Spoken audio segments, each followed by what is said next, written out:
आता झालेली आहे. पहिली घटना जेव्हा चेंबूरमध्ये झाली, झाडाचा बांधा पडून त्या ठिकाणी निर्दोष बालकाचा मृत्यू झाला, त्यावेळेस विधानसभेत मीच हा मुद्दा उपस्थित केला. सरकारला आम्ही अलर्ट केलं, पण त्याच्यानंतरही ही घटना पुन्हा झाली. आणि हे सतत मुंबई शहरामध्ये एवढ्या मोठ्या प्रमाणात ज्या घटना होतात आहेत, ते सरकारला फक्त भ्रष्टाचारच माहिती आहे. या मुंबई शहरातल्या नागरिकांच्या जीविताचं घेणं देणं नाही, अशा पद्धतीचं महानगरपालिका BJP महायुतीचं आणि महाराष्ट्रातलं BJP महायुतीचं सरकार यांचं ध्येय आहे. आणि भ्रष्टाचारच हे आमचं एक मूळ मंत्र आहे, हीच भूमिका आहे. आणि त्याच्यामुळे निर्दोष लोकांचा जीव आज मुंबईमध्ये त्या पावसामध्ये जातो. मानपूरमध्ये जी घटना घडली आहे त्याच्यामध्ये आणखी मृत्यू वाढण्याची भीती आहे. मग तुम्ही राज्यकर्ते आहात ना, तुम्ही शासक आहात, तुम्ही राज्यकर्ते शासक असताना मग तुम्ही का म्हणजे फक्त पैसे खायसाठी आहेत का? आणि म्हणून प्रशासनाला जबर बसवणं, प्रशासनाला सरळ करणं आणि लोकांसाठी राबवून घेणं हे सत्ताईमध्ये बसलेल्या लोकांची जबाबदारी आहे. विधानसभेतही आपण चित्र पाहतो आहे.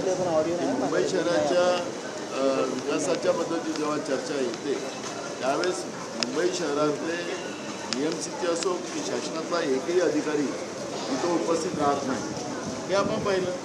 मग आम्ही विदर्भ आणि महाराष्ट्रातल्या विविध भागातले प्रश्न मांडले, त्या दिवशी कुठे अधिकारी नाही.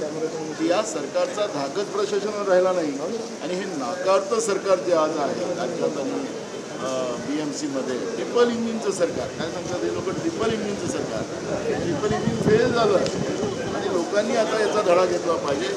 हे खोटारडी लोक आहेत, हे निवडणुकीसाठी साधूचा वेध घेतात आणि निवडणुका संपल्या की साधूच्या वेशातलं जो श्रीलंकेमध्ये बसलेला जो होता त्याचं रूप धारण हे करतात, असं आपल्याला पाहायला. नाना, मिसिंग लिंक सध्या मिसिंग लिंकवरती दरड कोसळलेली आहे आणि त्या ठिकाणी खड्डे सुद्धा पडलेले आहेत. काय सांगाल एकंदरीत प्रतिक्रिया तुमची? मला लक्षात आलं असेल की जेवढे मी एकदा अटल सेतूच्या बद्दलचं सांगितलं की अटल सेतूमध्ये क्रॅक आहे आणि मी ते दाखवलं आणि जागतिक पातळीवर त्याची चर्चा झाली. कारण की हे कर्ज दुसऱ्या देशातनं घेऊन हे कर्जाने हे सगळे कर्ज होते आणि त्याचा सगळं परिणाम जनतेला भोगावं लागतात. त्यामुळे कर्ज घ्यायचं, त्याच्यातल्या पैशाचं मलिंदा खायचा आणि कर्जाची वसुली जनतेकडून करायची.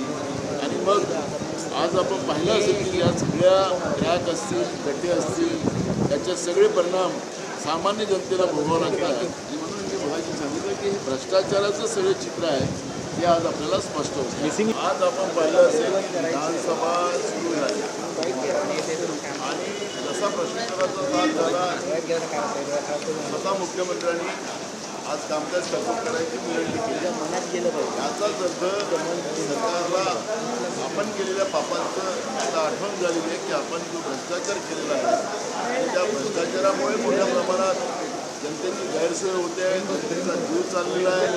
आणि म्हणून आज विधानसभेचं कामकाज दिवसभरासाठी तहकूब करण्यात आलेलं आहे.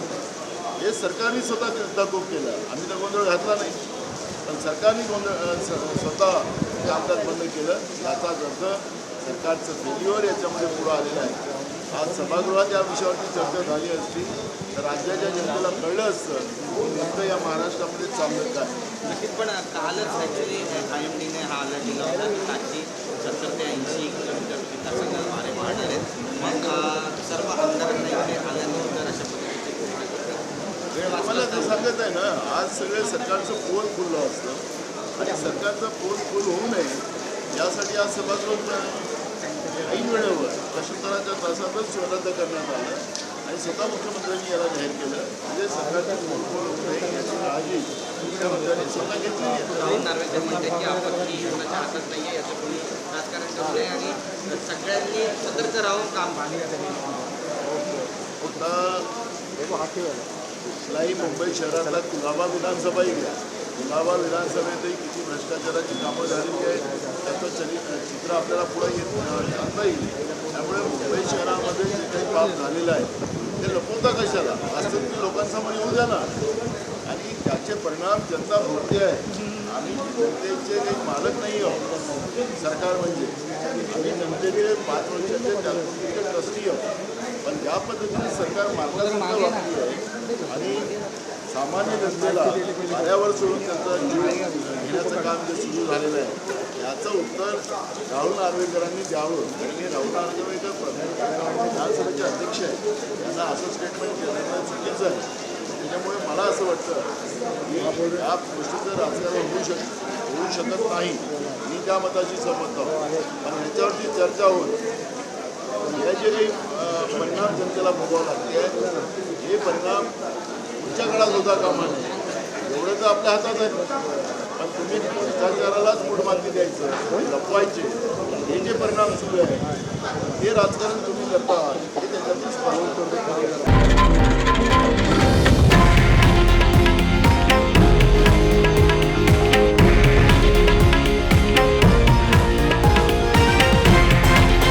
हे आहे देशातील नंबर 1 न्यूज नेटवर्क आणि आपण पाहत आहात TV9 मराठी, एकमेव.